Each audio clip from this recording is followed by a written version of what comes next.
Saudara, tahukah Anda keberadaan serangga sejenis lalat belalang yang bernama Palengenia longicauda atau dikenal juga dengan nama Tisa flower? Mungkin kebanyakan di antara kita asing dengan keberadaannya, sebab memang serangga purba ini kini hanya dapat ditemui di sungai Serbia dan Hungaria. Ada beberapa hal yang menarik dari serangga ini, saudaraku, yang hendak saya sampaikan. Yang pertama, disebutkan bahwa kemunculan serangga Tisa flower itu hanya terjadi 5 hari saja dalam 1 tahun. Dan biasanya mereka tampak pada pukul 5 sampai 6 sore di tengah bulan Juni. Di Tisa Rivers atau Sungai Tisalah, kita dapat menemukan kehadiran serangga ini berterbangan dalam jumlah yang sangat besar. Dan orang menyebutnya sebagai wedding dance. Saat itu, mereka memang seperti tengah menari-nari di atas sungai. Kemudian serangga ini berganti kulit di atas pohon, di tanah, atau dimanapun tempat mereka hinggapi. Yang kedua, serangga yang tidak memiliki mulut ini ternyata setelah 45 hari menjadi larva di dasar sungai, baru 3 tahun kemudian mereka menetas. Dan yang uniknya, saudaraku, setelah mereka lahir, pada waktu beberapa detik tumbuh menjadi dewasa secara penuh, lalu berpasang-pasangan, kemudian langsung mati. Saudara bayangkan, hanya 3 jam saja serangga Tisa flower hidup setelah menetas. Mendengar hal ini, mungkin di antara kita berpikir, kalau hanya 3 jam saja, buat apa hidup? Atau mungkin juga ada yang merasa miris membayangkan 3 tahun menunggu menetas, tetapi hanya 3 jam saja mengalami hidup.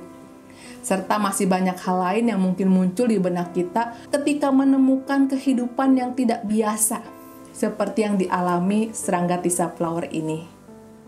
Saudara, bicara soal merasa bingung melihat kehidupan, lalu mempertanyakannya, ternyata juga diungkapkan terjadi dalam Injil Yohanes pasal 9. Di sana disaksikan suatu peristiwa di mana para murid melihat seorang yang buta sejak lahir. Dan ketika saya membaca pertanyaan para murid kepada Tuhan Yesus, terasa pada waktu itu hadir beberapa perasaan. Dari perasaan miris melihat orang yang buta sejak lahir, setelah kemudian nampak adanya dorongan keinginan menemukan jawaban kenapa tragedi hidup seperti ini bisa terjadi. Tapi saudaraku, yang lebih menarik adalah jawaban yang diberikan Tuhan Yesus kepada para murid. Pada waktu itu kita bisa menemukan Tuhan Yesus berkata bahwa hal itu terjadi karena ada pekerjaan-pekerjaan Allah harus dinyatakan di dalam Dia. Saudara, kalau kita pikir-pikir, rasanya perkataan Tuhan Yesus ini tentu tidak hanya diberikan untuk menjelaskan kondisi orang yang dipertanyakan para murid dalam Injil Yohanes 9 itu saja. Tetapi jawaban ini merupakan jawaban bagi semua orang yang mempertanyakan tentang penderitaan dan hal-hal lain yang terjadi yang menjadi bagian misteri kehidupan. Saudara, kalau kita membaca Injil Yohanes secara utuh serta mengkaitkan itu semua dengan bagian Alkitab lainnya, maka kita akan menemukan bahwa penderitaan, kesusahan merupakan suatu kenyataan hidup bagi manusia yang berada di atas muka bumi ini. Dunia yang fana, yang masih juga dikuasai oleh dosa. Oleh karena itu, adalah wajar bagi manusia mengalami persoalan, penderitaan karena hidup di atas dunia, sebab demikianlah hukum alamnya. Akan tetapi sekalipun demikian, ternyata Allah dapat memakai itu semua untuk menyatakan kasih dan kebaikannya kepada seluruh makhluk, termasuk manusia.